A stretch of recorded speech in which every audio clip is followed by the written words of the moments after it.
Good morning, my Teaserking family. How's everybody today? I am just fine. Sorry, a little late. We got plenty of time for big noon. Yesterday, Houston wins 30-27 over UCF. I think Tulane won.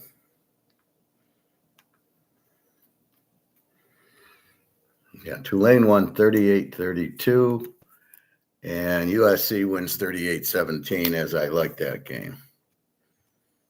Had it been a Saturday, I would have played it. Being a Friday night, I stayed away, but I did like USC. It goes to show you the travel. Northwestern flew to California,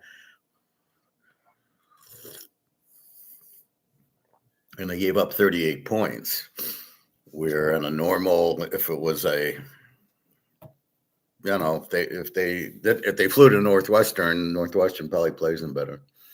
But again, that's the Friday night. That's the whole problem with this Friday night stuff and this East Coast, West Coast crap is Northwestern. Well, they're in Illinois, not too bad. Anyway.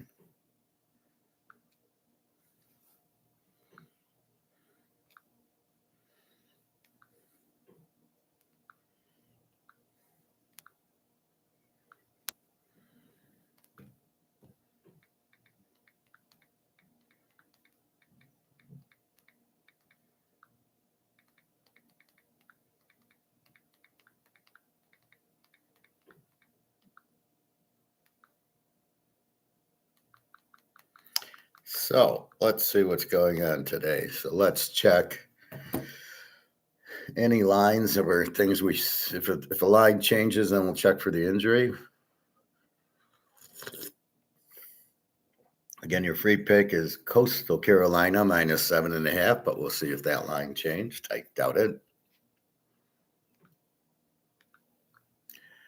All right, we'll go through every game because it is Saturday, and we've gotten rid of about 7 games that were played on the weekend or during the week.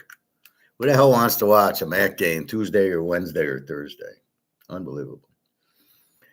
Okay, Southern Miss 6.5, 55.5 over Arkansas. Now, this game went down and was 58. It's 55.5. Interesting, but the line stayed. Arkansas. Neither team's got a defense, so I don't know what's going on there. Indiana 14.5, 50.5. That line hasn't moved. Indiana's the A team, and Penn State's an E. Indiana with the 10 defense, so they score a lot and a great defense. And Penn State with the 21 defense. Ohio State put up 30-something on them last week.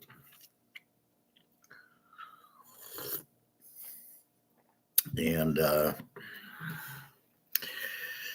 don't know, Penn State's lost 5 in a row now. They're not very good. The new coach, quarterback's out. West Virginia 6.5, 52.5. This is down from 56. Wow, a lot of the totals changing. I don't know if it's weather. It is getting colder out, but that shouldn't matter here. They're both W teams with 30 defenses. I know West Virginia switched quarterbacks. Colorado has played 3 or 4 quarterbacks. They don't know what they're doing. Prem looks terrible. His offensive coordinator isn't calling plays anymore. He's been replaced. SMU 10.5, 54.5. This is down from 12.5. Look at all the little changes here. 10.5. They're an A team with the 21 defense. They just beat Miami last week at home. Now they travel. That's going to be hard. BC and W with a 33. Their defense sucks. Georgia, Mississippi State. Georgia's up to 9.5, 56.5. The total hasn't changed. The Georgia went from 7 to 9.5. Georgia, the 18 with the 19 defense. Mississippi State and over with the 25. Georgia, when they play good passing teams, have struggled. Tennessee, 40 points on them. Ole Miss, 35 points on them. This is not 7-point Georgia that you can't get a first down on. Old Mississippi State did put up 35 on Texas and 38 last week on Arkansas. So they are putting up points, shaping the quarterbacks good. Georgia 9.5. It's gonna be a tough game for Georgia, I think. I don't know. I don't understand all that unless there's some injury to Mississippi State, but the total's not going down. So don't know. James Madison, 13.5, 54.5. I have the wrong team favorite. I have Marshall minus 12. It's James Madison minus 13.5. Total from 56 to 55, we'll call it. We got James Madison, the 18 with the 16 defense. Marshall, an over team with the 32 defense. Game of the day, Texas Tech up to 11.5, 50.5. Call it 51 to BYU. BYU's undefeated, beat Utah. Texas Tech's 8-1 with their loss at Arizona State without their quarterback. He's playing. No, it should be a very good game. 2 A teams playing, a 17 defense, BYU a 13. I don't know. You think this is an under game, but it's like the Utah-Cincy game. I don't think it'll be under. I think it'll be over. But BYU, great defense. They both have great defenses, so maybe it's an under game. We'll see. Army 745.5 over Temple. Temple and over team 28 defense. Army's okay, and E team 23. Liberty 7.5, 51.5. Liberty's an under team with a 22 defense. Missouri State's an E team, 27. They're a new team. They were Division II, moving up to Division I, just like Delaware. So you got to give them a little time to really understand them.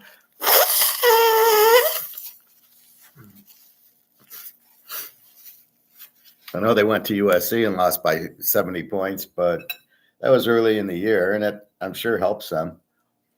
You played a better competition, it's going to help you, I think. It's like giving the quarterback practice. I hate that. Well, let him get used to the game. If he doesn't have talent and skill, it doesn't matter. If I went out and I'm not a quarterback, I'm more of a receiver. But if you put me a quarterback, you give me 20 games, I'm not going to be any better. I don't have the skill for it. So the quarterback must be skillful, but he must be good to give him talent, right? Dylan Gabriel, he's good. You're giving him some help. Fields and Caleb could play for 50 games. They're never going to look at Fields. He hasn't gotten any better. Prophet, good morning. All right. Eastern Michigan, 2.5, 50.5. This is up from 1.5. Money going on EMU. Bowling Green's an under team with a 25 defense, and they're probably an under because they don't score a lot. Western's a W with a 29 because they don't score, but they give up 29. They're a W. It looks like Bowling Green would be a live dog here. Ohio State, Purdue, Ohio State 29.5, 49.5. Ohio State, I smell a little trouble here. This is my warning game. I just think they're taking Purdue lightly. Purdue lost to Notre Dame. They lost to USC, but they played them. I just think Ohio State here, you just played Penn State at home. You go to Purdue. How fired up can you be for Purdue after playing Penn State? You got Michigan coming up, which if they don't win this year, it's clearly fixed. Purdue, good quarterback, Brown, throws a lot of interceptions, but he's decent. He'll move the ball. The defense is a 27. So Ohio State's an A with a 7 defense. So there's not going to be I don't think Purdue does much damage, but I don't think Ohio State they'll probably play a 2 deep zone. to keep that wide receiver from catching all these long passes that Penn State couldn't do. Penn State didn't play him a 2-deep zone, and they took advantage of it. Or if they did, they did a bad 2-deep zone. I just think Ohio State, wins by maybe 17 or 20. I just think they can't get up at going to Purdue. The travel, it's Purdue. How excited can they be? Purdue's not that bad. A good coach. The quarterback's decent. I don't know. I just think this is a spot where Ohio State wins by 17. I don't know. They know what the spread is, and they try to cover it. But we will see there. Prophet, what do you think of the Ohio State quarterback? He's okay. He's all right. He's nothing special, but we'll see. We'll see in the bigger games. And, it's tough because Ohio State quarterbacks always suck in the pros.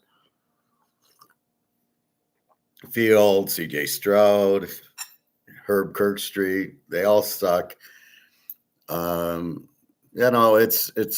It's weird at Ohio State because they have the good running game and then they have the good passing game, but it's based on the defense. So, he's all right. Nothing special. Rice, 1.5, 52.5, down from 3. UAB an over team, 38 defense. Rice a W with the 29. My guess is you'll get scoring in this game. Rice can score a little. UAB probably a live dog, but it's hard to say with the 38 defense. They give up a lot of points. I just think a lot of points in this game. 53. Maryland, Rutgers, 2.5, 57.5. Line really hasn't. Well, Maryland started as a favorite and went to Rutgers.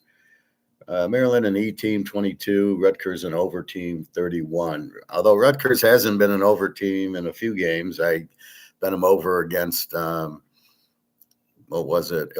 and they didn't score. So I don't know. Rutgers I don't like this year. Florida International, Middle Tennessee. Florida International, 1.5,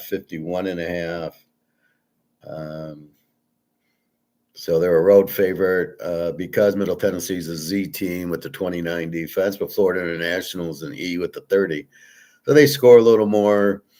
Maybe they're worth it plus 4.5.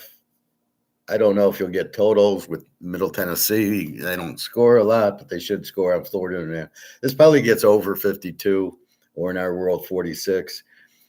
But I can't bet a Z team over. Charlotte, East Carolina, East Car 28.5, 56.5. Charlotte, a Z team with the 37 defense, and East Car, an A team with the 16 defense. They're a pretty good team this year. Jacksonville State, 1.5, 47.5. We'll call it 48. Was 49. Jacksonville State, a B team, 25 defense. UTEP, an under team with the 25 defense. So clearly, Jacksonville State scores upper 20s and UTEP scores like 20. And that's how even though they have the same defense, come up with it. I'm really looking for the combination. So if it's a low-scoring team, they're not really an under team because they give up 25. So they're kind of an E team, somewhere like that. Tulsa, Florida Atlantic, 3.5, 62.5. This was 65. And this was 4.5. So Tulsa W with the 30, Florida Atlantic and over with the 36. Again, you probably get a lot of points because neither defense can play. We had a game, let's see, Kent and Ball State. You had a 36 defense and a 29 defense, and yet they only scored 30 points. Not sure what happened in that game. LTAC 6, 57.5. LTAP was 4.5 up to 6 and 57.5. LTAC a B team, 18 defense. Delaware an over team with a 32. I saw Delaware at Colorado. They got killed, and now we see how bad Colorado is. You wonder about Delaware. The Purple Hens or the Blue Hens. The fake Michigans, All right. Duke and UConn. Duke 7.5, 63.5, down from 9.5. Look at all these line movements. They don't trust the Vegas lines, as we don't either.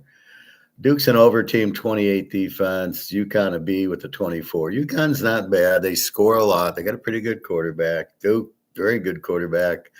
Very strong offense. Over on the game is 63. It might get there. Neither defense is all that. So we'll see. I don't know. I don't know about the game, but the total looks like it could be high scoring. It's hard to say. But with Duke, it's usually they played Clemson 46-45 last week. Iowa State, TCU, poor Iowa State. I love Iowa State, but this year they're just not doing it. TCU 7.5, 57.5, up from 6.5. Iowa State's an E team with the 22 defense, always a decent defense. TCU an over team with the 25. At TCU, it's hard to just say, oh, we're going to beat Iowa State. It doesn't. They're usually pretty competitive. The total of 58. That maybe you get an over on. I mean, TCU's going to score. Rocco Brecht's pretty good. And how good's TCU's defense? So, yeah, that could be an over game. Kansas, Arizona, 5.5, 56.5. Kansas is an over team, 25 defense. Arizona, an A team with a 20. Noah Fajita, very good. It's the same thing like the TCU game. You probably will get points. You'll probably get close to the total. 56, take it down to 50. Arizona, explosive quarterback, pretty good defense, but I don't think that's going to stop Kansas. But Kansas, I got killed by Kansas State. I locked them over. I won, but it was because Kansas State scored 40, and I didn't get much support from Kansas, which I was surprised. I thought Kansas would put up 40 also. I thought it'd be 40 to 41-40, and it was like 48-14 or something. I don't know what's going on with Kansas. Love their coach. Good quarterback. He's playing, so I don't know. Arizona, are they that strong defensively? I'm not sure. Oregon at Iowa. Oregon 6 and 42.5. It's funny. The games I think should be going up or going down, and the games I think should be going down are going up. Oregon 6.5, but 42.5. So the number went from 40 to 42.5. I don't understand it. Iowa, a B team, 13 defense. Oregon, an A team, 13 defense. Played Indiana 30-20. That's a 50. I can't imagine any more than that. This will be a strong. This should be like the Penn State game, which was 17-17 at the end of the game, a 34. And that's what I see here. Iowa, great team. I don't love their quarterback. He's not that good. Iowa, decent quarterback. They've been scoring a lot more than they usually do. This game should have been a 44-45, I think. But, I thought about Oregon even. I just didn't do it. Iowa played Indiana close at home. It's at home. It's, again, the travel. So I don't know. Oregon probably wins a close one here, but it's a toughie. A&M goes to Missouri. A&M 748.5. A&M an over team with the 23 defense, and Missouri. I don't know what they are. They were an A team with the quarterback. He broke his leg. You got the backup, so it becomes a question mark what to do with it. A&M great quarterback. We'll see. It's going to be tough at Missouri. Syracuse, Miami 29.5, 46.5. This is up from 28. Syracuse stinks. W team, quarterback's out, 30, give up 30. Miami, I don't know what they are. They're an A team until they play anybody decent, and then they lose. Terrible coach. An A team with the 15 defense, but they lost to Louisville, and then last week they lost to SMU. So they should be pissed. They should kill Syracuse because Syracuse is lousy after losing their quarterback, and Miami's off the loss. So Miami probably takes it out on them pretty bad. And I don't think there's much Syracuse can do. But it's a big number, 29.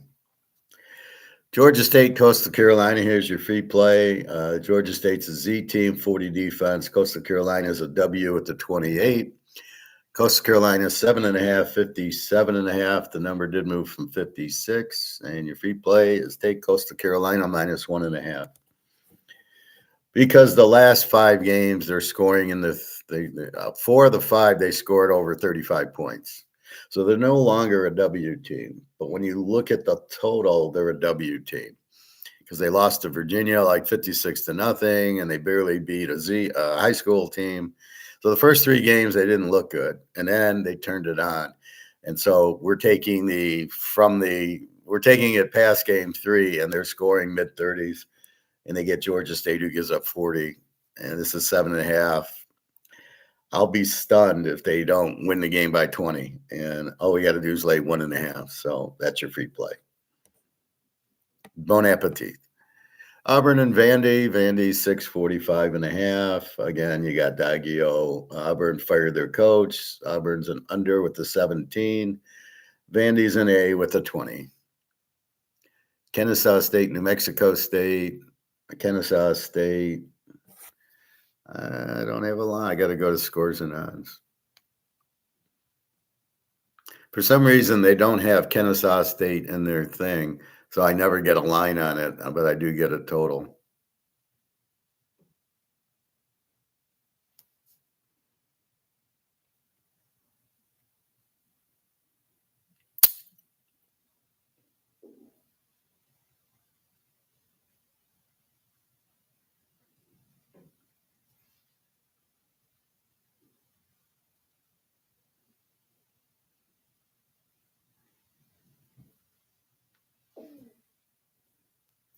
Kennesaw State's minus 10 here.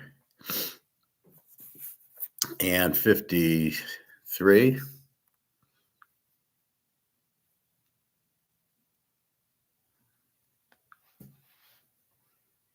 Ten and 53, and Kennesaw State is a B team with the 21 defense, and New Mexico State's an under with the 25 defense.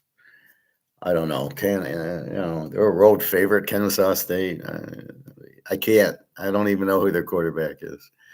Washington goes to Wisconsin. Washington's favored 10.5, 44.5. Down from 11, no big deal. Washington State, an A team, great quarterback. He's a little young. I think next year he'll be a superstar. And 20 defense. Wisconsin, an under team with a 23 defense. Wisconsin didn't, they kind of held Ohio State. They don't score a lot. They got a good defense. If they ever could get a quarterback and keep him healthy, it would be incredible, but they haven't been able to do that.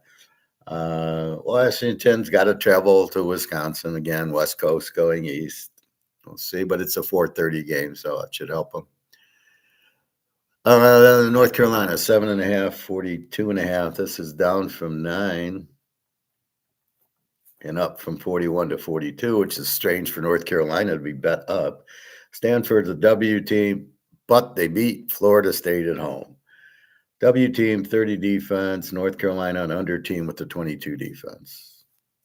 Gio Lopez is from South Alabama as their quarterback. Nothing special.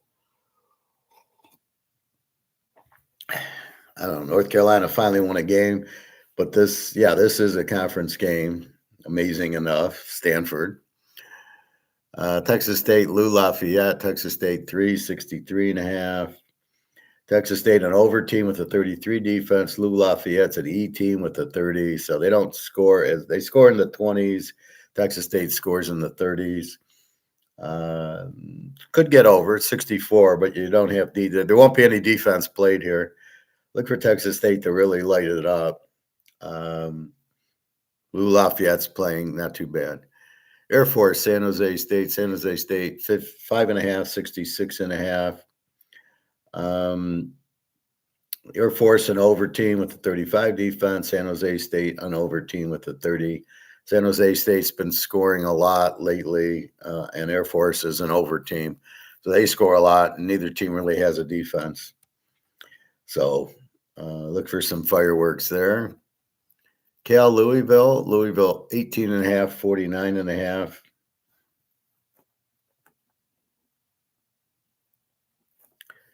49.5. Cal's an A team, 25 defense, not terrible. Louisville, an A team, beat Miami, which now doesn't look so good. And a 20 defense at Louisville, 18. It's probably a big number to give to Cal. Cal's not terrible. I don't know. That's a game to watch. Wake goes to Virginia. Virginia 6.5, 48.5.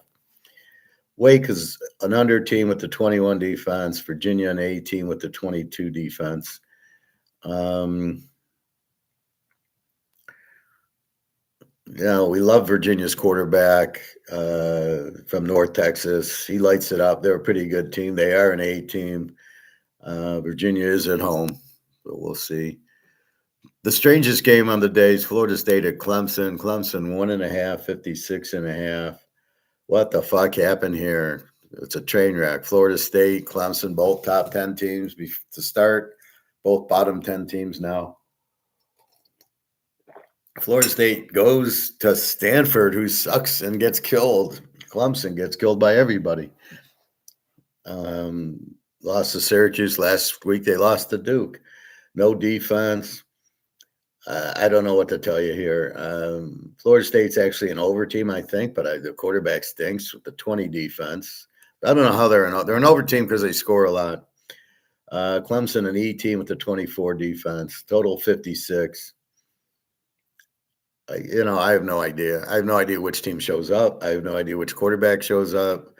I have no idea which coach shows up. These are just insanity teams. Notre Dame, 28, 55.5. This has gone up from 25 to 26 to 27 to 28. This is what's called, I'm going to bet Notre Dame. I don't know any players on their team, but because I like Notre Dame, Jesus will be there, the Pope, everybody's going to be in the crowd. I'll bet on Notre Dame. That's what this is. Navy's a very good team, an A team with 24 defense. Notre Dame an A with the 20. Very good defense, good running attack.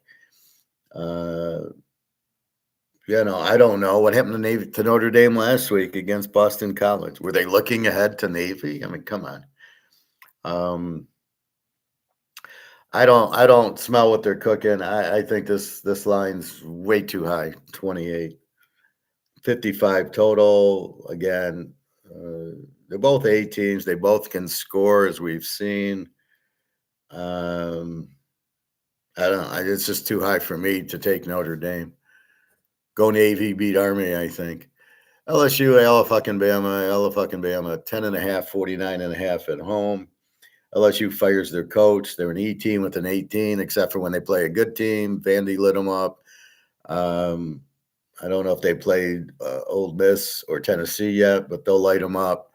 Alabama, very good team this year, A team with an 18. They had to loss somehow to Florida State, which it's incredible. But 10.5, 18. I think they roll tide today. I can't see LSU, but it's a rivalry. They could. Florida at Kentucky. Florida 3.5, 44.5. They're an under team, 20 defense. They did beat Texas at home somehow. Kentucky a W team with the 27. Well, actually, it was Arch Manning throwing 3 or 4 picks in the game. If Arch Manning's the first pick in the draft, I won't watch pro football anymore. If you don't draft Dagiapava or Sawyer Robertson and you draft Arch Manning, you're out of you should be fired on the spot.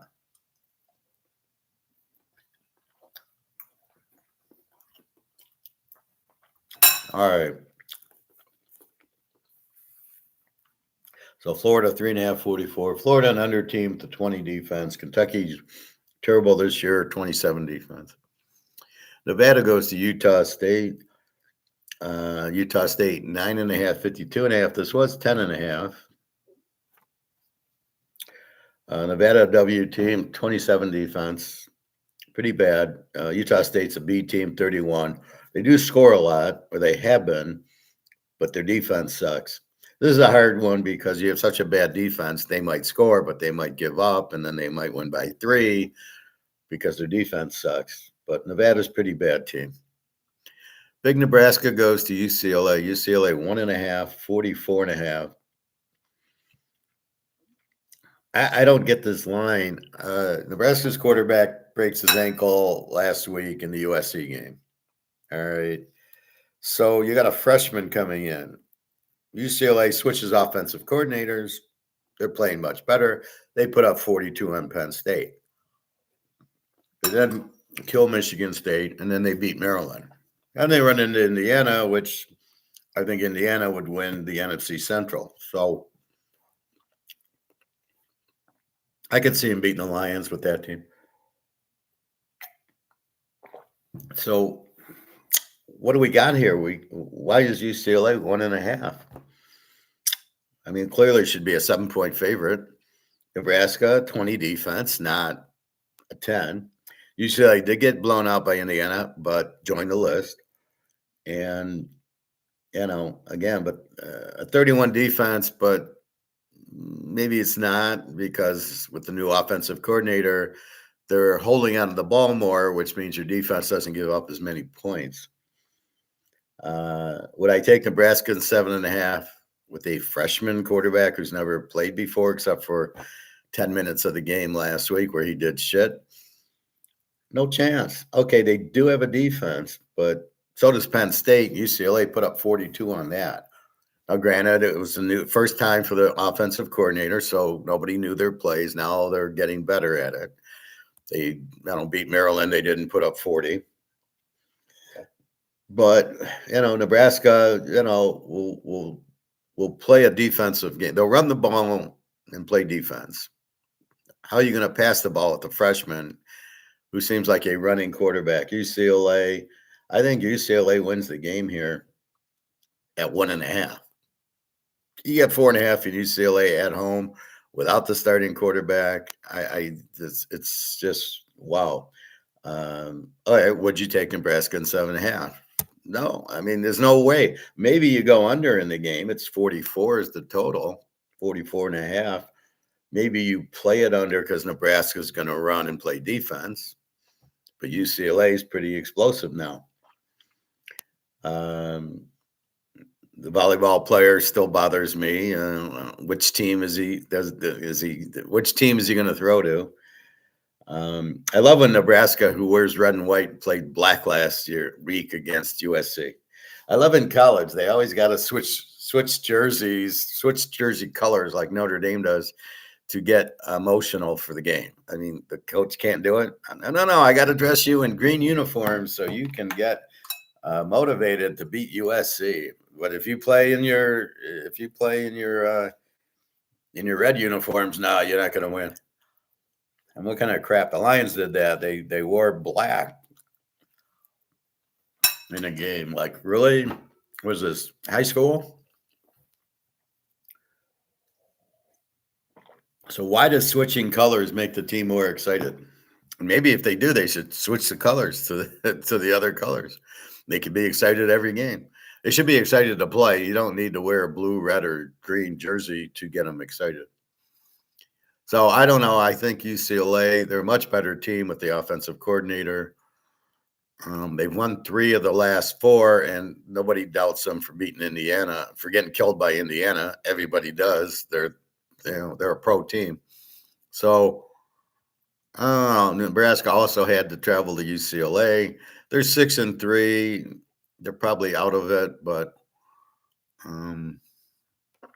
UCLA is going to play a game today. Vegas goes to Colorado State. Vegas 4.5, 61.5. Vegas an over team, 34 defense. Colorado State a W, 27. I believe they fired their coach. It was either Nevada or Colorado State who fired their coach. Either way, both teams have no defense. Vegas laying the 6 down to 4.5. A lot of strange spreads. All right. Sam Houston, terrible team. Oregon State, terrible team. Oregon State 20.5, 52.5, up from 18. And the total stayed. Sam Houston, terrible team. Z team, 40 defense. Oregon State, a Z team with the 30. Now, unlike the Coastal Carolina game where we really find out the team's not a W, they're an over team. Here we find Oregon State sucks, but we're laying 20. And this is where you but Oregon State should win and should be able to beat them. Malik Murphy, I believe, they're still their quarterback. Was very good at Duke. I don't know why they're a Z. I guess they got a shit coach, but I don't know. And our last game, San Diego State 6.5, 48.5, down from 7.5. It's games at Hawaii, who's pretty decent this year. San Diego State's an A team with a 10 defense. Hawaii's an over team with the 26 defense. Hawaii's score is good, but I think San Diego State could be the play here as they are very strong defensively going against Hawaii at Hawaii, but it's San Diego. They won't. If a northern team goes to Hawaii, they're playing on the beach and all that. But when San Diego State goes, been there, done that in San Diego. So I don't know. I think they're a good team. They're 7-1. It's probably a big game for them. So there you have it. Let's check the news if there's anything.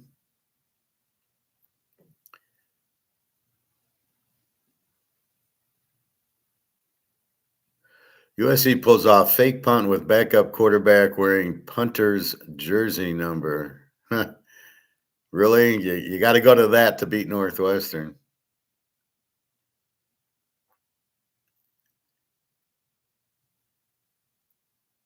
Brian Keller issues first statement since LSU firing. We don't really care. Wisconsin to keep Luke Fickell. You got to be kidding me. I think because his buyout's huge.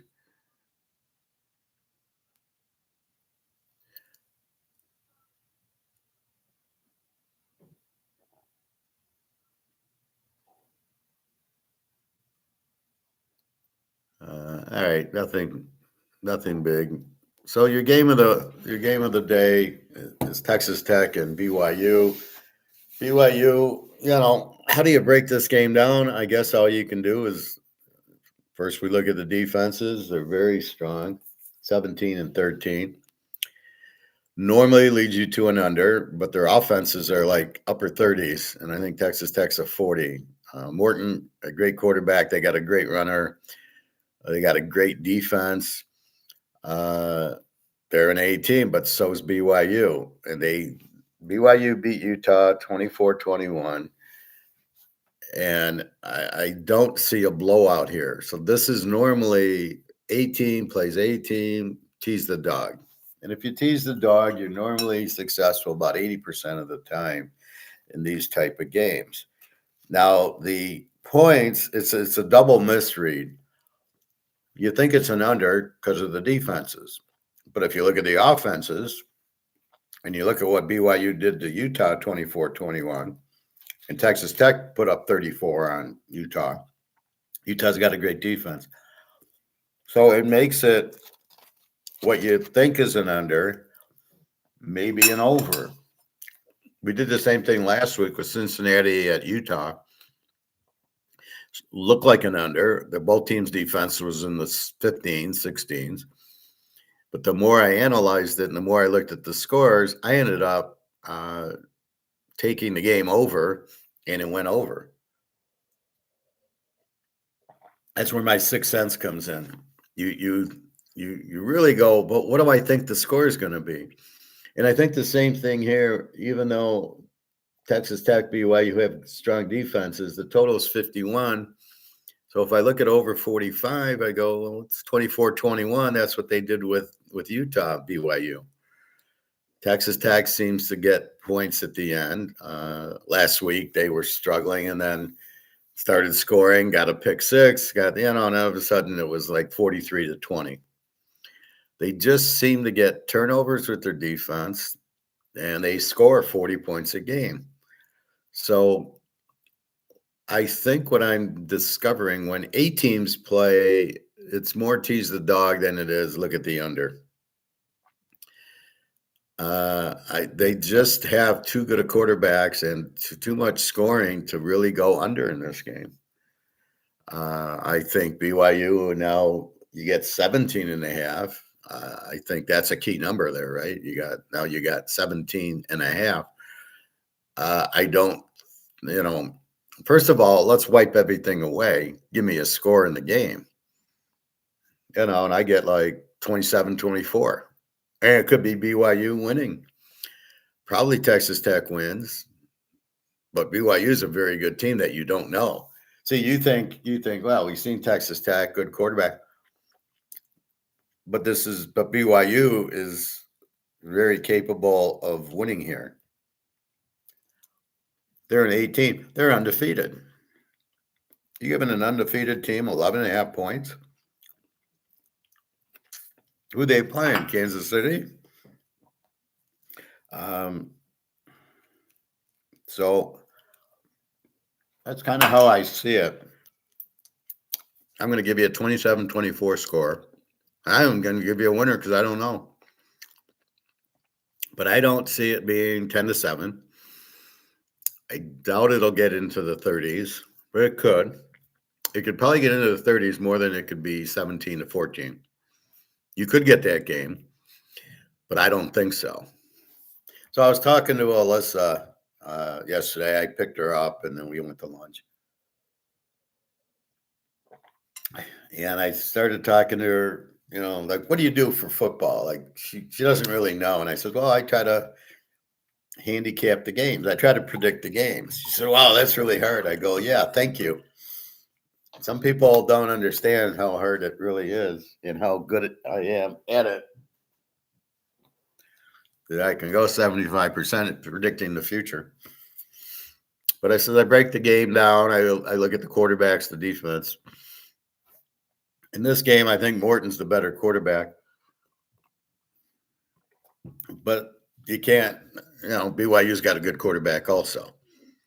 They score a lot. I mean, this is about as even as you can get. This would be like Ohio State playing Alabama, and you're giving Ohio State's an 11-point favorite. We'd all be on Alabama in 17. Good defenses, both teams, and I think it wouldn't surprise me if BYU wins. It could.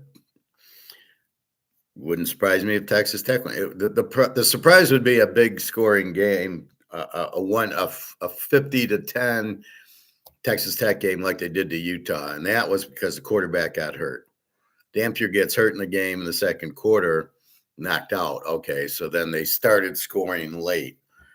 I remember betting that game over, and I would have won over. It was 34-10 Texas Tech. I would have won over had Dampier not got injured. I could probably been a 34-20, and that would have got me over. But I don't see that as long as the BYU quarterback stays in, and he's a pretty good one, and he's a pretty good runner, and they score a lot of points. And again, they beat Utah. And if you beat Utah, you can beat Texas Tech. Utah, like I said, they're a top 5 team when healthy. So that's how I break that game down. So again, I'll put in a score, 27-24, BYU wins it. Very strong defense. And again, it's a high number. Would you want to take 5.5? This is an undefeated BYU team who beat Utah. No, I don't. So again, it goes back to Michigan, Ohio State all those years. I took the dog from 1970 to 90, and it won it was like 99% trend. Tease the dog. Michigan, Ohio State won every time. When there was a blowout, it was by the dog. Michigan won one year 20-0. They were like a 2 or 3 point dog in the game. I think that was 76 or 77. So in that case, I just see that. That play worked brilliantly. But that's what that's how you learn, right? I'm always trying to learn how to pick better, and that's why I grade the teams. Although at that point I didn't grade the team, I just knew they were both very strong teams. Either team could win, and you tease the dog. And I look for that, and I think this is the case. Two strong A teams with two strong defenses. Now in Michigan, Ohio State, you could have bet the under for 10 years, and you would have won a fortune because it always went under because they ran the same offense and defense. If you ever get teams running the same offense and defense, Army, Navy, you get lower scoring games. And we always bet that game under, and it always is under because they know all the plays and they know how to defend them. So that's the key to it. But that's what you have. So this is game. It kind of reminds me of that. But when I go to Georgia, Mississippi State, I'm not getting A versus A and, it's a tough dog and tease the dog type of game. The USC fake punt. Yeah, I didn't see it. But I just read it. So yeah, that was, but it's surprising USC had to go to a fake punt against Northwestern. They're watching the Lions too much. I don't like the gimmick plays. It means you're not that good that you have to gimmick. That's why I get on the Lions and now the Bears with all the bullshit. Oh yeah, let's do these fake little plays. I don't like it.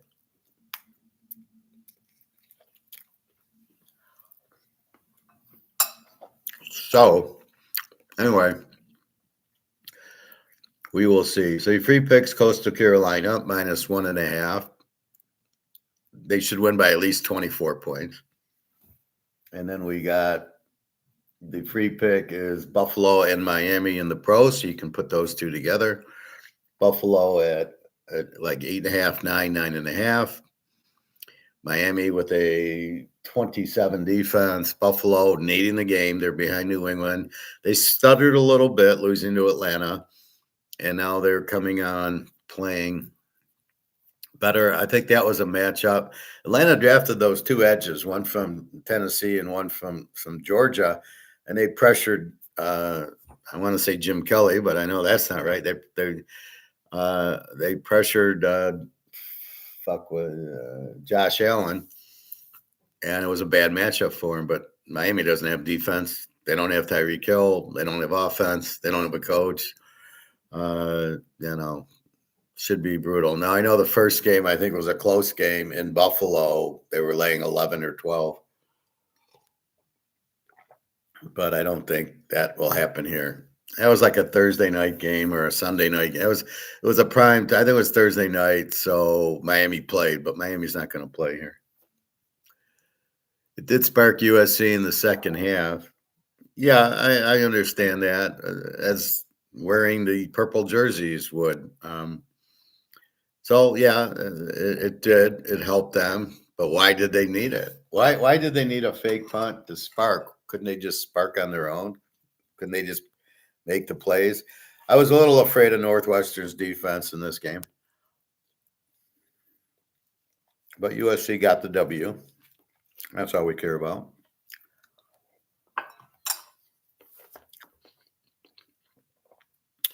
Let's see. So gold. And we'll switch back to football.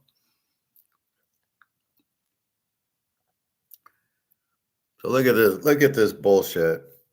So we had a spike. I think that's when I said goodbye.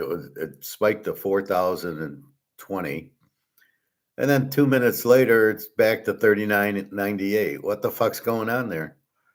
Then it goes up to 4,007 and then down to 39.98 and then ends at 4,001. What the fuck's going on there? This is just pure bullshit. This is the paper price, not the physical. Why don't people get it? They think gold went up high and therefore it's like profit taking. It's like it slides back because it went up so much. These people are idiots. Is gold a stock? And if so, what's the company? No, it's not a stock. It doesn't go up and then needs to be bought down. Gold's money. Gold's gold. You're not in it to get out of it. You're not in it to profit take. We are in gold and silver for one reason, because the dollar's collapsing.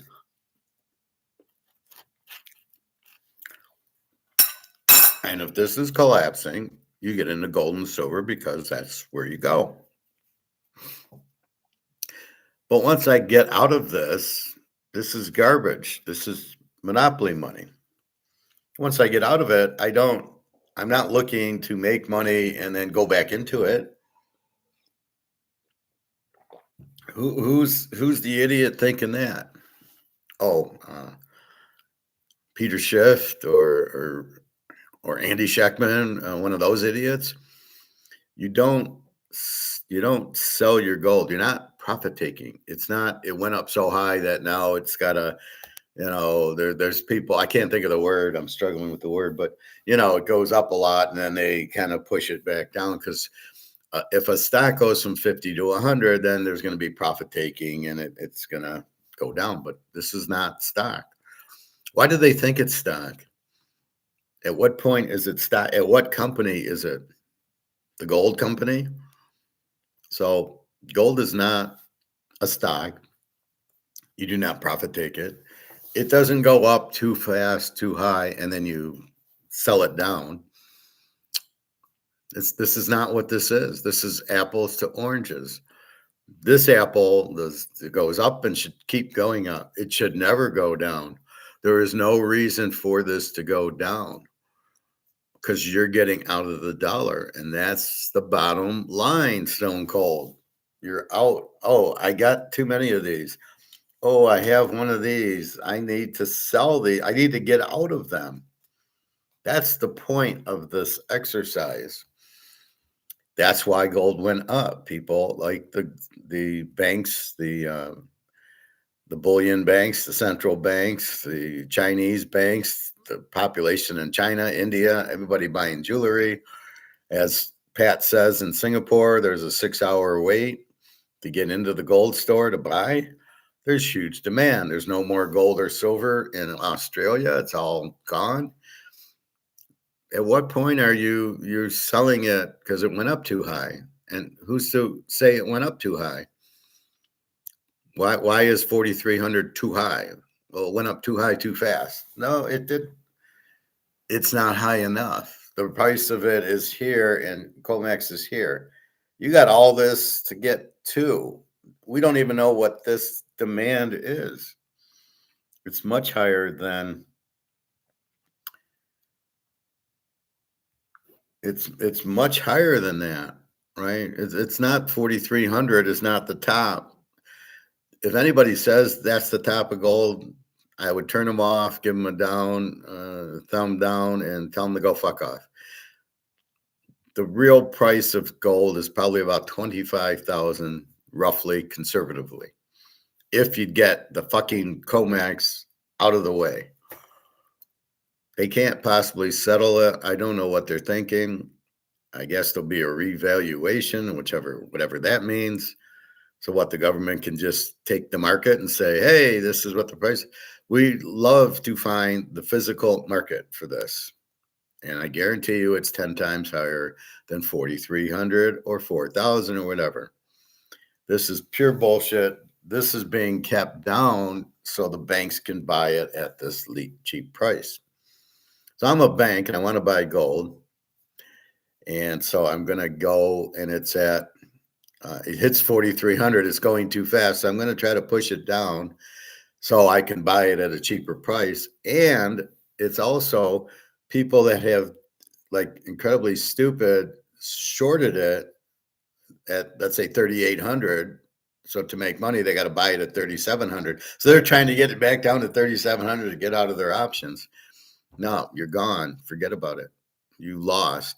And a lot of that is because some of these guys are just incredibly stupid, the speculators. And so what they do is they see the dollar going up, and so gold should go down.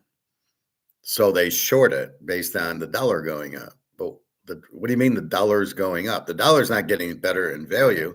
Oh, well, the dollar versus the euro or the yen or the yuan. Who gives a fuck if the dollar's stronger than that? Why would I short gold? Because the fake dollar is stronger than the fake yen or the fake euro or the fake British pound. None of those currencies are worth anything. They're all worthless. They're all zero.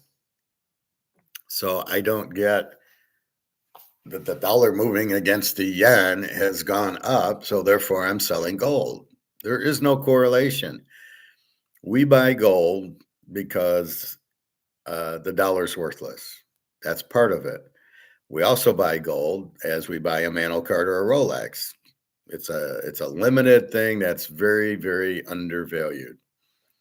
So yeah, we are buying it to make a lot of money, and we are buying it to protect ourselves. It's a double sword. If we hold on to $500,000, we're going to watch it go to zero. We're going to get fucked. I mean, it's one thing when you lose a football bet. Okay, we bet it, and okay, we see it again. The guy gets injured. Okay, we lost. Okay, there's one thing to do. Okay, but if you're holding on to your dollars, you're watching him go to zero. You're an idiot. I mean, what are you doing? Well, it's my retirement. Well, yeah, I get it's your retirement, but what are you doing? It's not worth anything. It's going to zero. So there's a thing here, I think Alligator, and he's saying that the stocks, if you have money in the stocks, they're going to take it because it's not your stock. You really don't own the stock, even though you do own the stock. You think you bought 100 shares of Disney, but you really don't own the shares. They're in your name, but if JP Morgan wants to take your stock, they take your stock. And when the shit hits the fan, they're going to take your stock. And that's the problem. That's what you don't realize. Now, the other is the banks. The banks will take your money or they won't let you have it. And or the money in the bank is not worth anything. So you have 100 grand in the bank account. You think, well, this is my retirement, until you realize that it has no value. So even if I pull the 100 grand out of the bank, I'm pulling out monopoly money. It has no value. This is why we Rumpelstiltskin and get out of the dollar and into gold. As Prophet knows, he's got gold. So Prophet's protected. He never has to wake up and watch the stock market crash or anything like that. The stock market's being held up by the money printing of the government. Nobody's got money. Nobody's buying stock. Nobody's buying Bitcoin except for Sailor and Fink and that. The problem also, as people don't understand, is they think BlackRock owns these companies. They don't. The company gives them money and BlackRock invests for them. Why you would go to BlackRock because you're out of your fucking mind. But they don't actually own the company. They invest the money for you. So if you gave me $50,000, it's not my money. I don't own you. I don't own the company. I'm supposed to invest for you. And so I'd go find $50,000 worth of gold and I'd put it in your name, Prophet. You got $50,000 and I put it in gold.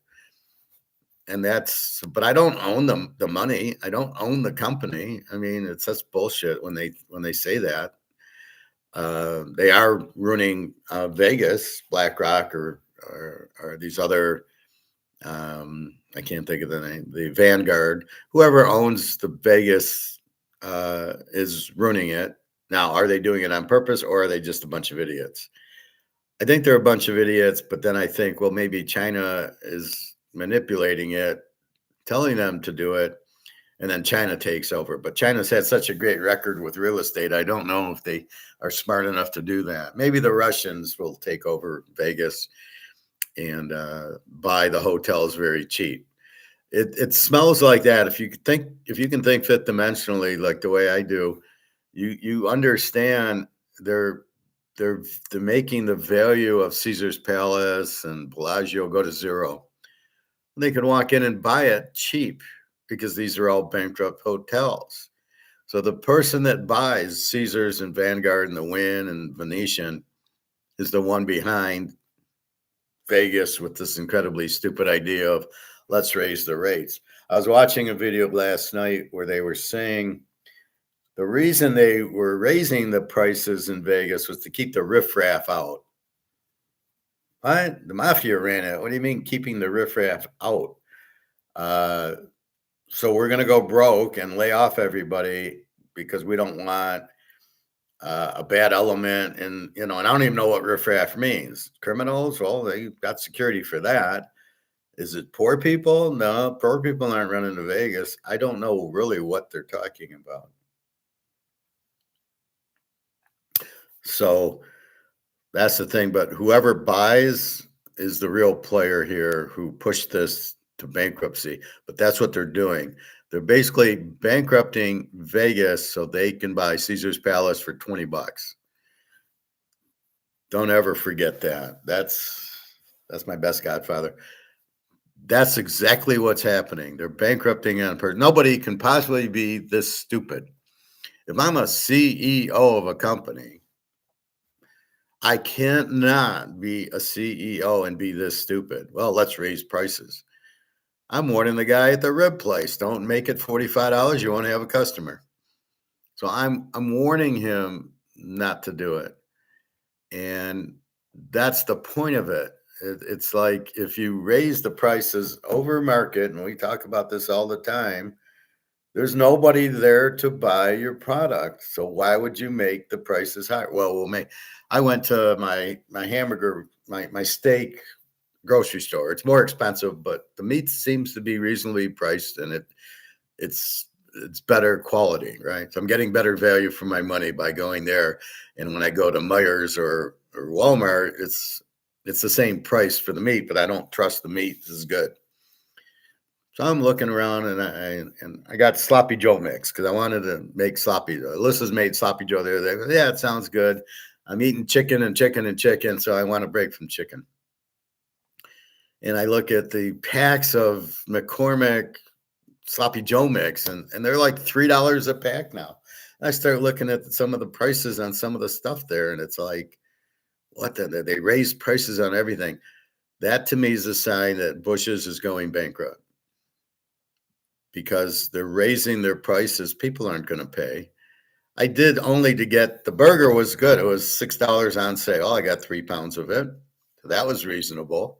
The tomato paste was $1.50, maybe a little. Maybe I could get it for I think 85 cents at Meijer's, but the packs were $3. Maybe there were 2 1/4 at Meijer's.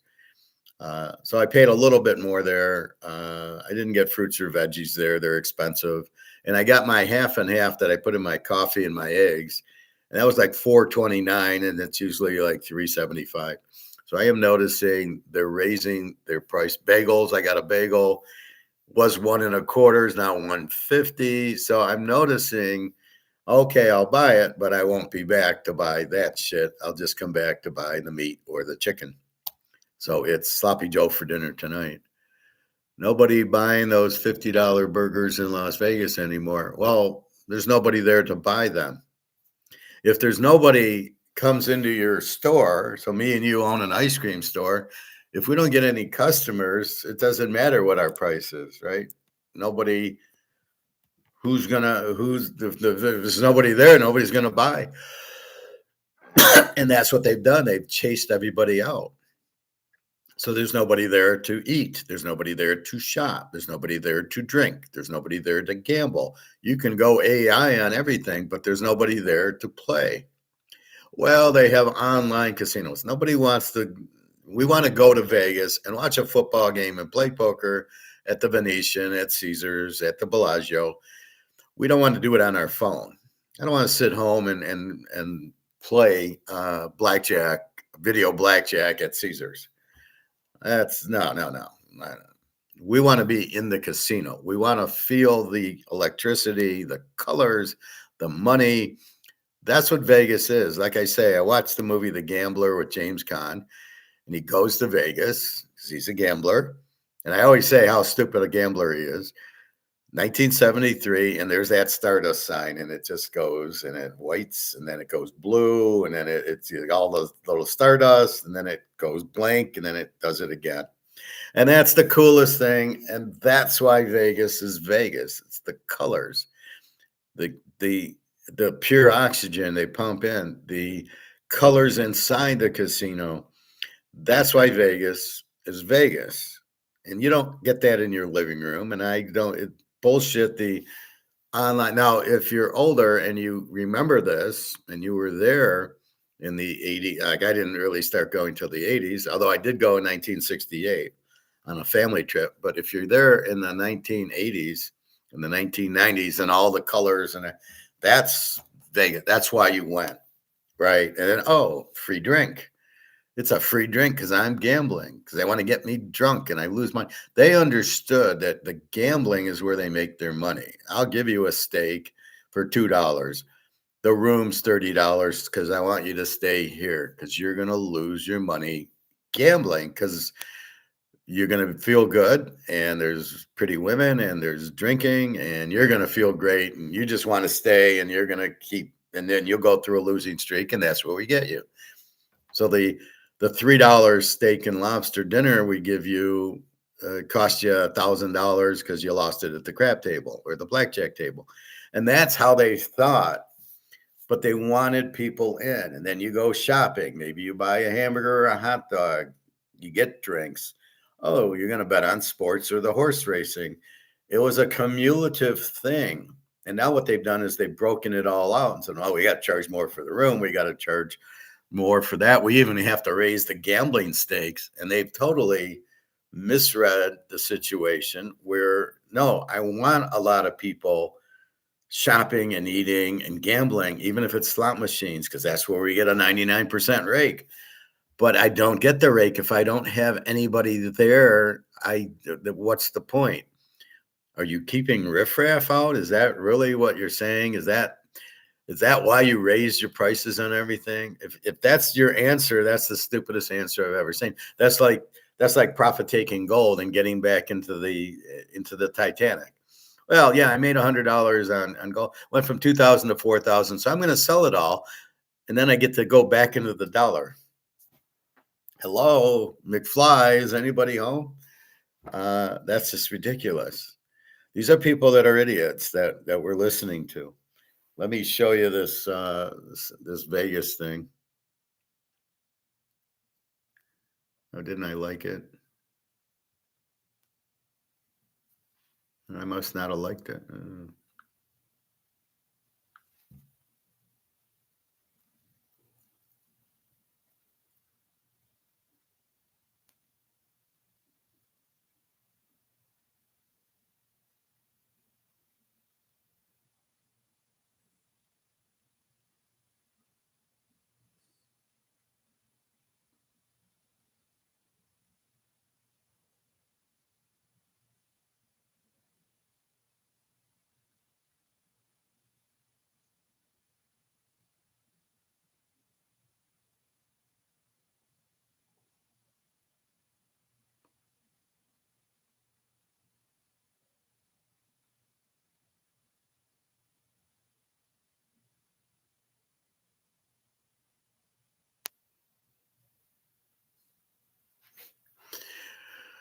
Where did it go? Usually I try to put them in the like thing so I can find it, but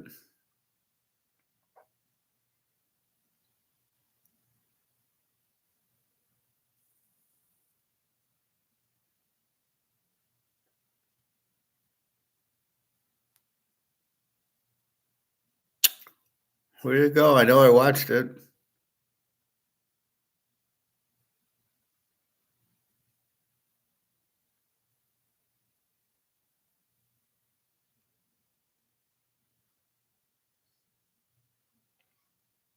No.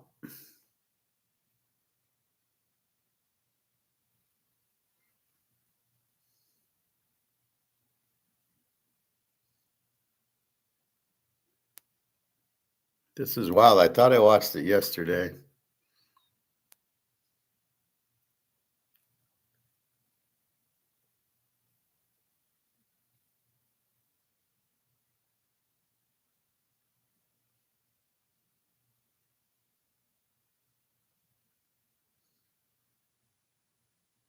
This is frustrating because I thought I just watched it maybe a day or two ago.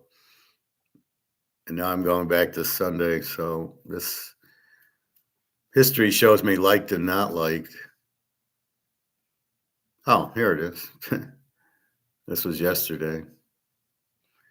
Okay, we'll watch the first 5 minutes. I think that's all we need to watch. That's before a dollar goes toward hotel, food. The Las Vegas Strip is emptier than ever. And now a casino CEO finally admits why. It wasn't rising costs. It was a decision to price out riffraff with $25 blackjack minimums and $75 buffets.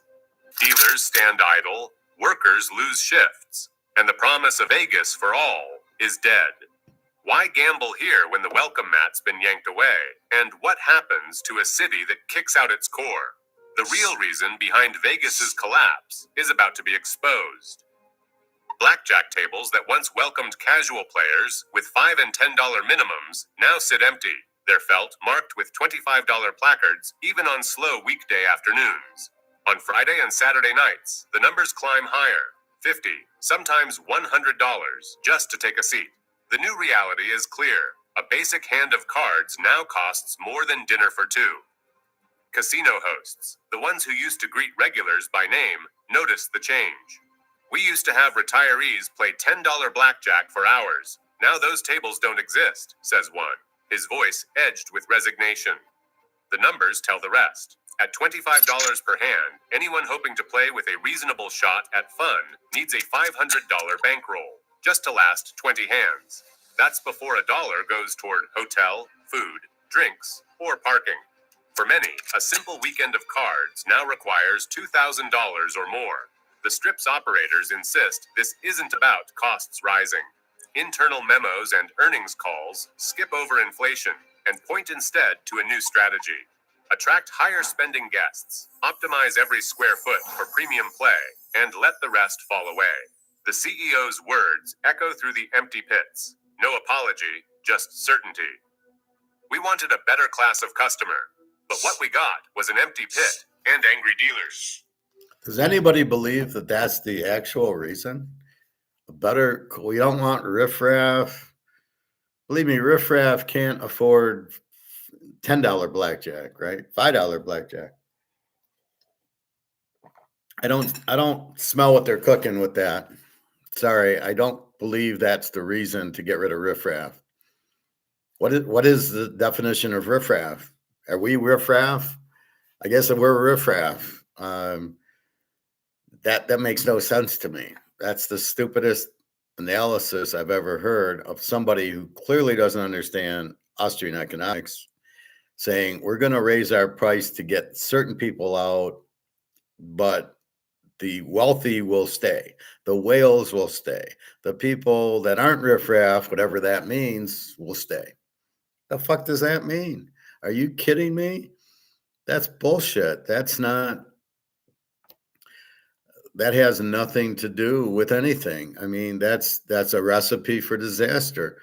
Again, the riffraff goes shopping. The riffraff eats your hot dogs and goes to the food court. They go to the snack bars. They go to the souvenir shop and buy T-shirts that say Caesar's Palace on it. I know I had a bunch, but they were so old ago. I don't have them anymore. And when I go, I can't find them. Even their souvenirs changed. I mean, it's so stupid. They used to have the best T-shirts. Well, I had that coffee mug, Bellagio, but anyway, it's just, that's the dumbest explanation for raising costs to keep people out. Yeah, so let's raise the cost at our barbecue place to $45 for the ribs because we want to keep the riffraff out. We don't want their money. And as I explained with Titus and Bobby, we don't care who our customer is. We're opening an ice cream shop. What do we don't want riffraff coming in the ice cream store? No, we only want customers coming in the door. We don't want kids playing on their computer and not eating. Okay, that's a different story. That's a non-customer. We only want customers coming in and buying an ice cream and off I go. And as long as I can make profit, so I sell it for whatever I need to. Okay, that's fine. So is riffraff the guys that aren't customers? No, but that's not what they said. They said we raised the stakes on the game to get people. Yeah, by raising the stakes, you're not implying that the people came in and not to gamble. But in a casino, you don't care if they gamble. They'll eat, they'll drink, they'll go to the souvenirs, they'll shop. We always walked around and you'd find a restaurant at the forum shops and you'd eat. You get a burger, you get a salad, whatever. I mean, chicken. You would sit down and eat because you get tired of walking. You get excited. You watch the football game. They want you to watch the football game. What do we do when we watch football? We eat. It's a nervous energy because we're gambling, and then we want to drink and we want to eat. So I don't get keeping you out. There's no such thing as riffraff. They're going to do something. They're in the fucking casino. They're not sitting in the casino to just sit there to sleep and if you do sleep, they'll throw you out, and they should. Go get a room. But why do you raise the hotel rooms? Keep the riffraff out? What the fuck does that mean? Keep the riffraff out? Are they the criminals? Well, no, it was run by the mafia. I don't think they wanted to keep the criminals out. So it's the guys with no money. They want to keep the people with no money out. Well, that they don't bother anybody. So I don't know what riffraff means. And if it means poor, then that's stupid. Poor people aren't running into a casino. It's like poor people running into Saks Fifth Avenue. Okay, you might go and window shop, but still, why would you go in there? Why would you go to a nice mall, or why would you go to Hawaii if you're riffraff, right? It's just raising prices to say I only want rich people is the stupidest thing you could possibly do, because the average person is going to go, like I said, they're going to play slots, they're going to drink, they're going to eat, they're going to shop. Everybody likes souvenirs. Caesar's Palace, here's a mug. They make a lot of money. They tip the waitresses. So what are you talking about? What they just said makes no sense at all. 0 cents to a business person, to an economist like me. It makes 0 sense. There's nothing you could say that I would say, yeah, that's a good idea. No, it's a stupid idea. There's nothing good about it. And now you're broke. What a great idea you had. What a fucking bunch of morons. On the casino floor, the consequences are impossible to ignore. Dealers stand by their tables, waiting for players who never come. Pit bosses watch as seats go unfilled, their eyes following the clock. The Strip, once famous for its energy and noise, now offers silence and vacancy.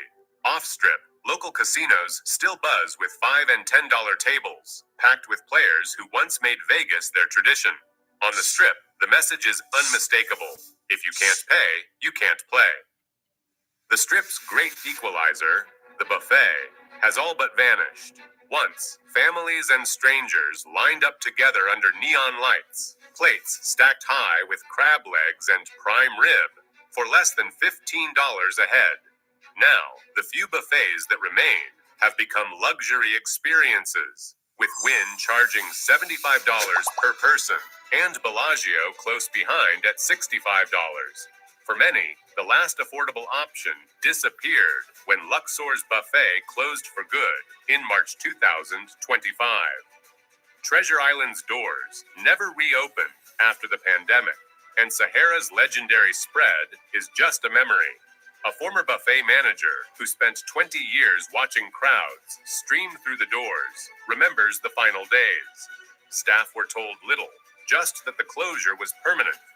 The mood in the kitchen turned somber as regulars came in for what would be their last meal.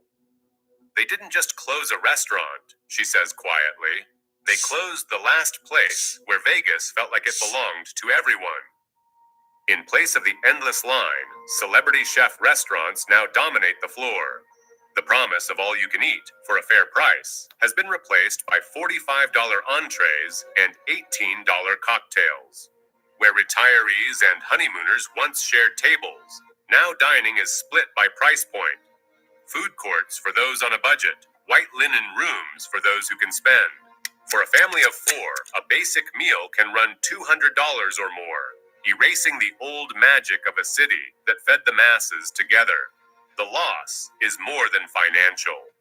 Buffets were woven into the culture of Las Vegas, a place where everyone, no matter their background, could sit side by side. Their disappearance leaves a gap that no amount of fine dining can fill. Vegas forgot what made it special, and with each shuttered buffet, a piece of that shared spirit disappears. On a Wednesday morning, the Strip's sidewalks stretch wide and empty. Hotel towers flash vacancy signs, while inside, restaurants and showrooms sit in darkness. The numbers explain why. Friday and Saturday bring more than 75% occupancy, but by Tuesday, barely half the rooms are filled. For the people who keep the city running, this new rhythm is more than a statistic. A rideshare driver waits in his car just off Tropicana Avenue. He scrolls through his phone, watching the requests dry up. "I don't even come to the Strip Sunday through Thursday," he says, "not worth the gas." On weekends, he can count on steady fares from tourists and partygoers. But during the week, the streets are quiet, and the cost of driving outweighs the promise of a few short rides. Inside one of the mid-tier resorts, a casino manager reviews the week's staffing chart. Dealers and housekeepers are scheduled for Friday through Sunday, then sent home for the rest of the week. Some find second jobs, stocking shelves, delivering groceries, or picking up rideshare shifts to fill the gap. The casino floor, once alive around the clock, now feels like an afterthought during the week. Monday through Thursday feels like we're a ghost town with lights on, the manager admits. Tables are open, but the seats stay empty.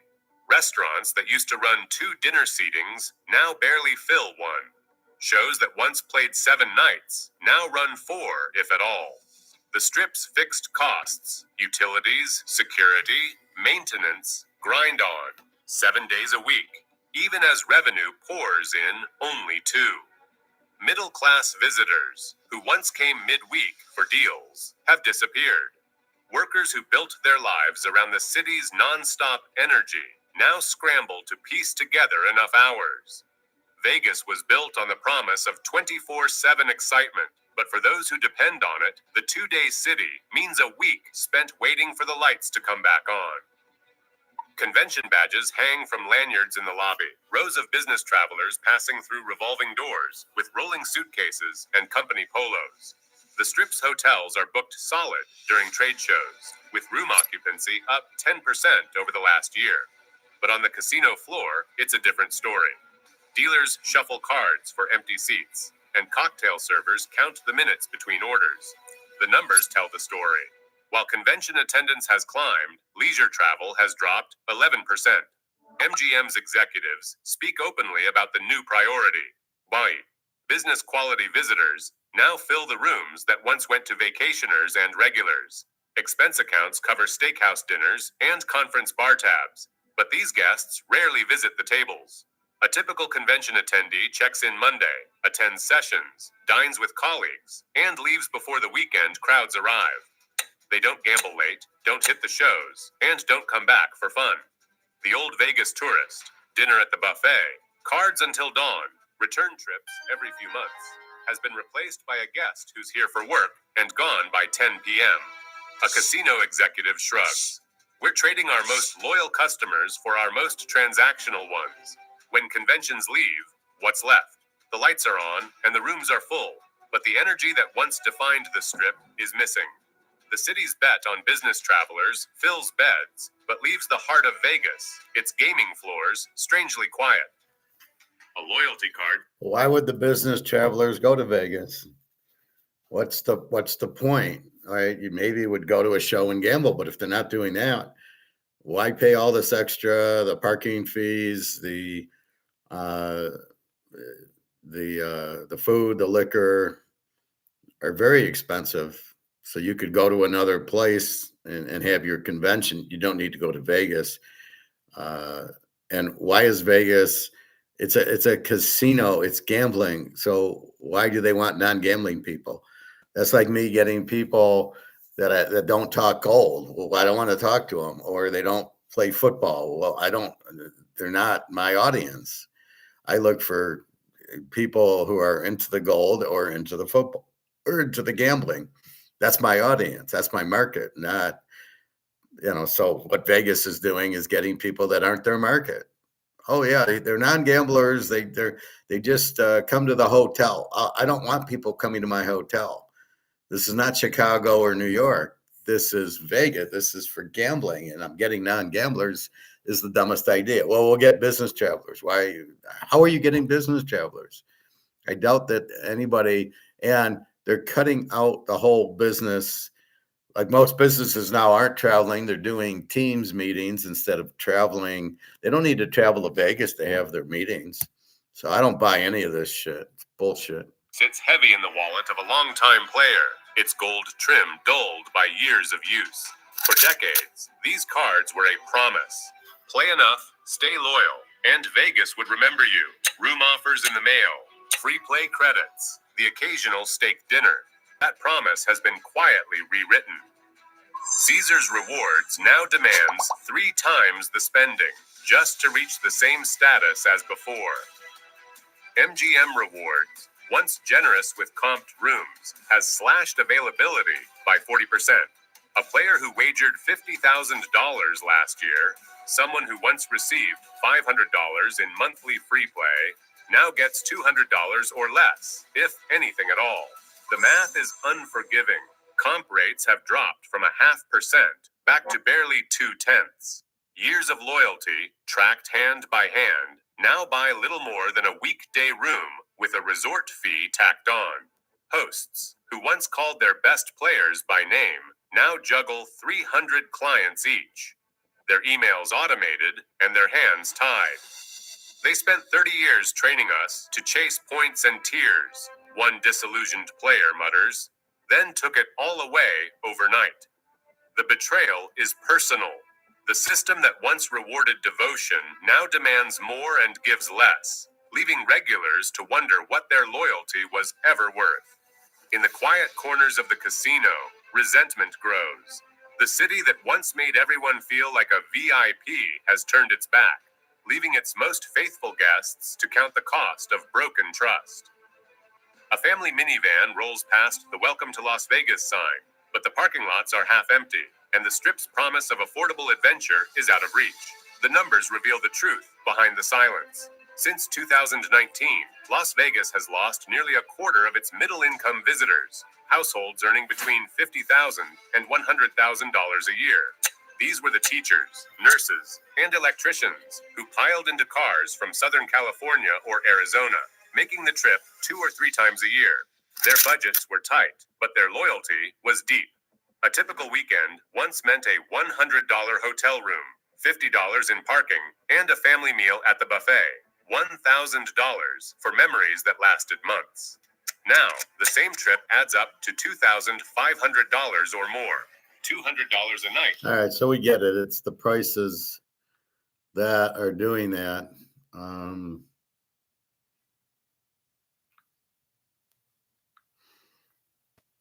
All right, so this is the problem. You're over market. We get it. And you can go 18 ways of Sunday going, it's too expensive, and nobody's coming. And your solve is to lower prices, right? What do you do at a grocery store? If you can't sell your steak at $20 a pound, they lower it to 13 or 14. At the grocery store, I'm convinced they're going broke. So they raise the steaks are now like $22 and $18. And even the roasts, which were $7.99, are now $11.99. Who raises roast that much? That's ridiculous. So things are they went way up at this grocery store. And I don't know what they're thinking. They're not going to sell anything.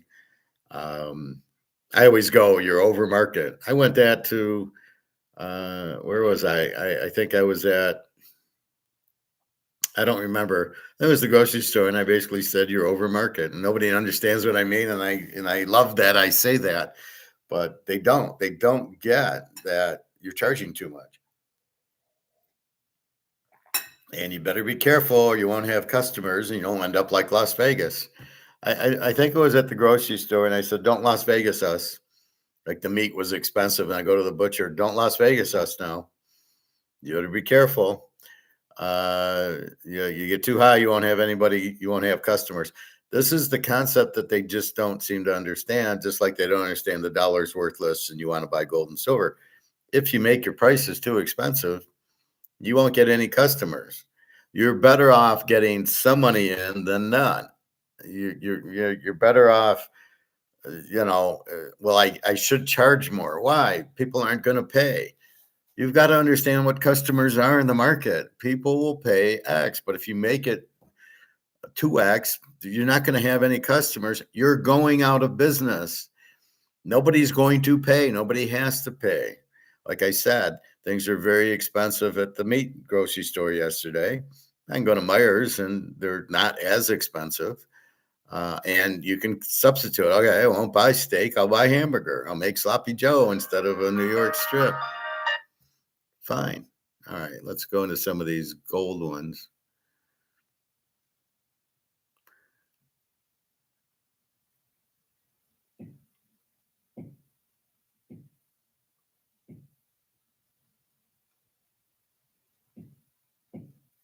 All right, let's look at. All right, Mark McGuire or Alligator. If you're looking to upgrade your heating system this fall or winter, then this is hands down the system you need to be looking at. Nobody cares. That. Now, obviously, I mean, you run a very, very good Substack. This may not be as profound of a number as it was, many moons ago. Is this a big deal, or is this just a blip on the radar? Should we be concerned about these repo purchases in the last few days or so? Well, at the moment, it is a blip on the radar, but I think it's symptomatic, perhaps, of the background position, which is really what we're talking about. So I think you're going to see more of these problems. You may not. I don't know whether. I saw one estimate that the Fed's got to put about 150 billion into financial markets. Which will do by QE. It's got to do that pretty quickly. If it does it pretty quickly, then you're not going to see too many of these problems in the short term. And hey ho, the markets will continue to rise. Wonderful. But this is a very, very febrile time, Danny. It's very dangerous. Do you want to sort of ride this roller coaster until it sort of runs into the buffers at the end, or would you rather not play? I mean, that's the decision. That is a very difficult decision I think investors have. To my mind, it's actually quite simple. Just get the hell out of credit. If someone makes the last 10, 15% in equities, then good luck to them. You never get out of the top. You never, ever get out of the top. Did we see a local top in gold and silver a couple of weeks ago? Well, I mean, obviously it had run extremely well, and you could argue that there were profits to be taken and all the rest of it. The thing that's fascinating, though, is that while traders would have done that perhaps in futures and perhaps also in Shanghai, you still had a backwardation between London and COMEX. Mm-hmm. And if you look at the volumes in the silver contract on COMEX, I mean, it's just gone to a crawl. They're not dealing, basically. So nothing has been resolved. You've still got the problems there. And you know what? There's also a backwardation. You still have the backwardation in the silver market. Spot silver's trading at 48.10. Futures market is 47.98. Okay, guys, quick pause because this one could quietly turn into one of the biggest uranium stories of the decade. It's called. What we have seen has really discouraged the retail market, if you like. I mean, everybody I talk to around the world, they're still incredibly busy dealing in coins, small bars, and all the rest of it. The public are still buying this. I think there's a bit more two-way trade, but the Perth Mint's got nothing. It's sold out. Yep. This is a story I'm hearing all over the place. So there is tightness in these markets. Now, I think the hope is that you can just sort of sit on it for a little bit. Then, the enthusiasm will go away. This has happened before when we saw the spike in silver. Was it back in, can't remember when it was. It was not all that long ago, a few years back. The enthusiasm went away because they just basically ran up the price and then bashed it. which is roughly what, that's the standard tactic, basically. How long this consolidation is going to last is difficult to say. But, the clock is ticking on the shorts. That is really the problem. And if you're a trader, then good luck to you. You got your life in your own hands. That's not what we're talking about. If, on the other hand, you're a stacker, then you say, hallelujah, I can buy some stuff a little bit cheaper than I thought I could yesterday. And that's the right attitude to take. Just keep stacking. I mean, we've seen it before. You sort of see price run up, and then it comes down, and all the rest of it. And everybody says, "Oh, it was overbought and stuff." So they stop buying, and then it runs away, and suddenly they find that what they sold, say at $2,700 or $2,070, which is where it consolidated after COVID, they're out of the market. And here we are close to 4,000. Help, what do I do? I mean, idiots. You've stacked for a reason. You're getting out of credit. That's the whole thing. It's not gold going up. This guy sounds like me, right? He must be listening. They don't even understand what the market is. The gold and silver market is what we're talking about is the physical market, not the paper COMEX market. They keep getting these two markets confused. We are not talking paper market. The price, as I say clearly in my title, paper price, because that's what it is options. It's not me and you buying or selling gold. Me and you could buy a ton of gold and it wouldn't move the price because they're not looking at the physical. They're looking only at the options on COMEX, JP Morgan manipulating the price. And that's why we laugh at it. It's always a stock. But you never want to get out of gold and go back to the dollar because the reason you're buying the gold is because this is worthless. So you never want to get back into the worthless. You never want to profit take, or the consolidation word that I couldn't think of. The consolidation, what is that? That's bullshit. Well, it's gone up so much, so now it's being consolidated. No, that's not real. That's just bullshit. It's people shorting because it went up thinking it's a stock. This should never have stopped. This should have went 4,300, 4,500, 5,000, 10,000, 20,000. This should never go down because nobody's selling gold, and it's not in the physical world. There's Perth is out, Singapore, everybody's buying. They're all buying. I showed you that silver show yesterday, and there's no gold. Everybody's buying. How can the price be going down? And then this bullshit I show you on COMEX, 4,050 back to 3,950, back to 4,000, and it ended at 4,000. What kind of crap is that? Why is the price going down? Oh, because it's options and they're shorting it because the dollar is going up. What the fuck does that have to do with anything? That's not the price of gold. Physically, it's not the price. It should just keep going up because the demand is huge. The demand is here. The price is here. It goes up and goes down? What is that? No. Get up to the demand, which is 10, 15, 20,000. This is just pure bullshit. So even Alligator really doesn't. Well, they were looking at the market and this, and what he just was saying is what we say. You get out of paper, you get out of stocks, you get out of bonds, you get out of the bank, and you buy gold and you store it and you just keep stacking it at these incredibly low prices. But you don't realize it's low because it's never been 4,000 before. And all I can say is it's extremely low. The real physical price of gold is at least $25,000. Just judging like this bullshit of this pushing down on shorting it. That's not paper. That's not physical being shorted. It's paper. We don't give a fuck about the paper price. This is what we're trying to drill home. Is the dollar and all the other fiat currencies going down? And we can now see the path to their complete destruction. That is the key thing. This is not a time to accumulate wealth. It's a time basically to secure what you've got. And that means getting the hell out of credit. Yeah, so here's a chart to exemplify Fuck the charts. I hate the charts.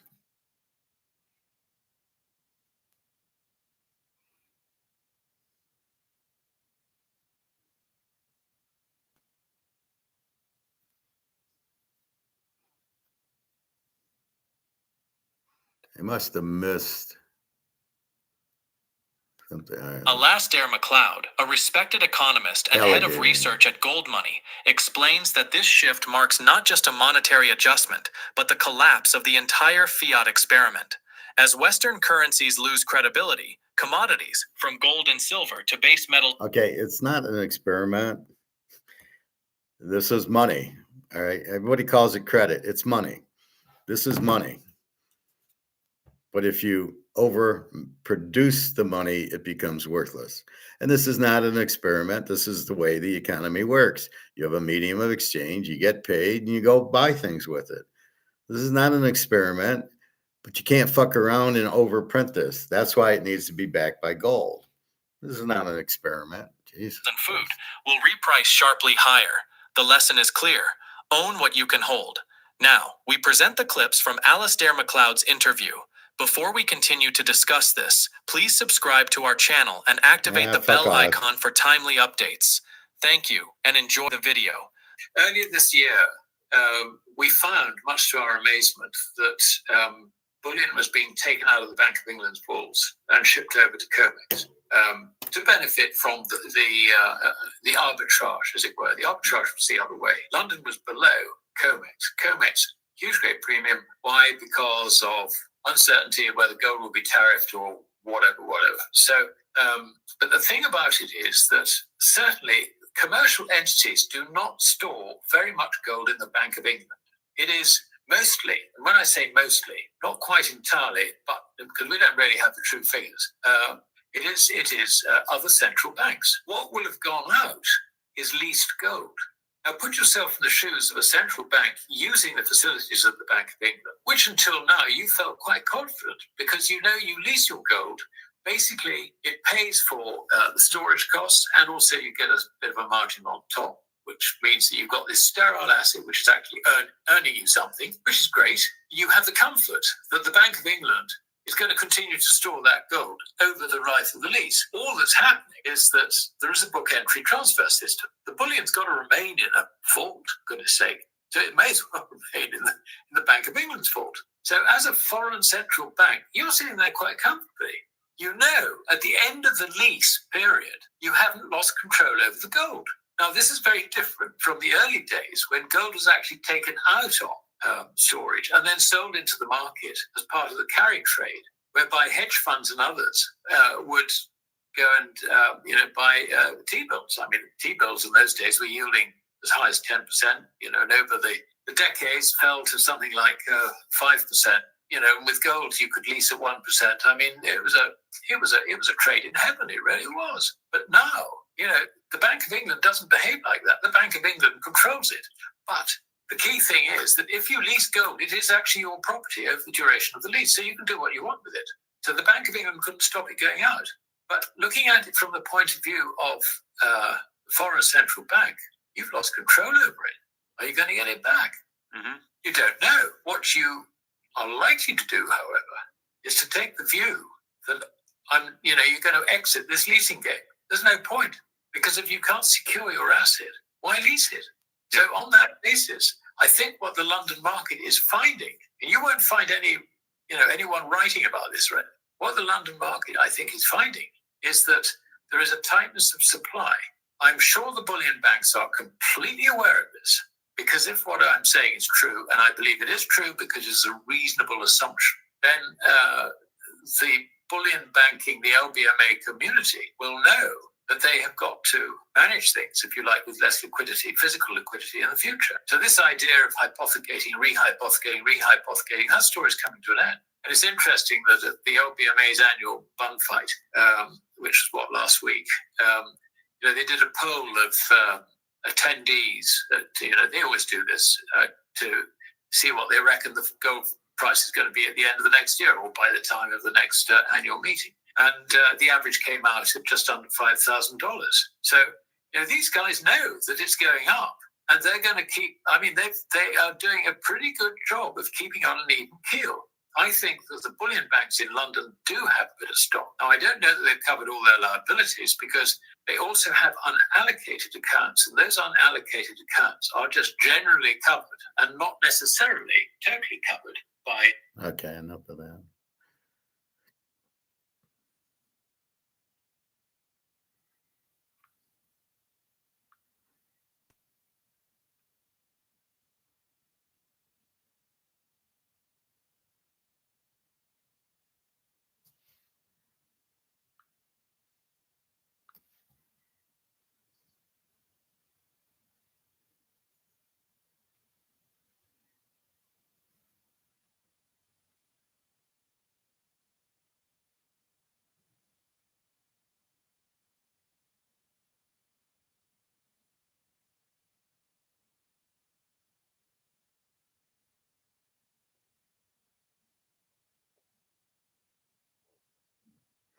All right, I think that's enough for now. Again, keep physical versus paper different. When you reach the COMAX and you see 4,000, you understand it's paper. You understand physical is 10 times more. You buy as much as you can until you can't afford the 4,000. And then you buy silver at $50 an ounce. You buy the silver rounds. You do not buy, I'll show you what you buy. You don't pay more for,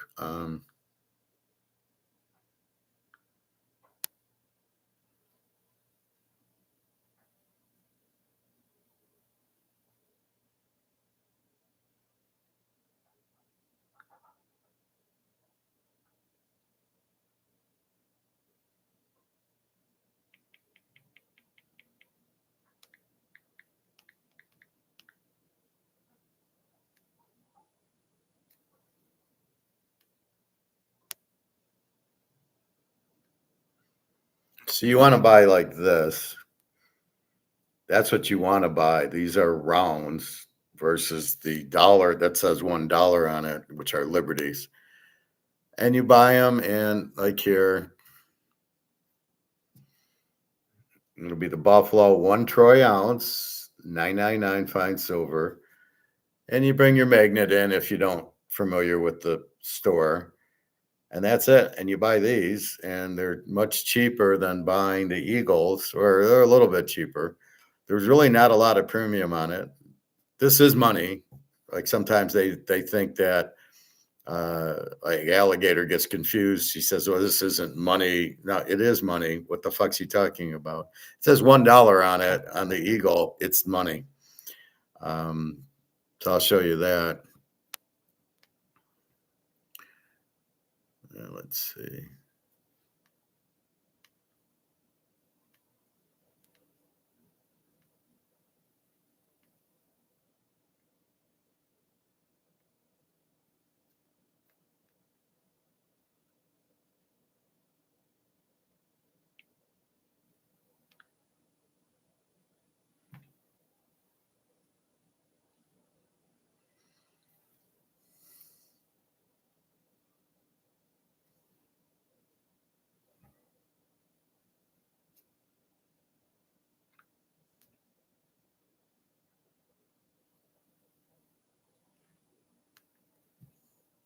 These are the liberties.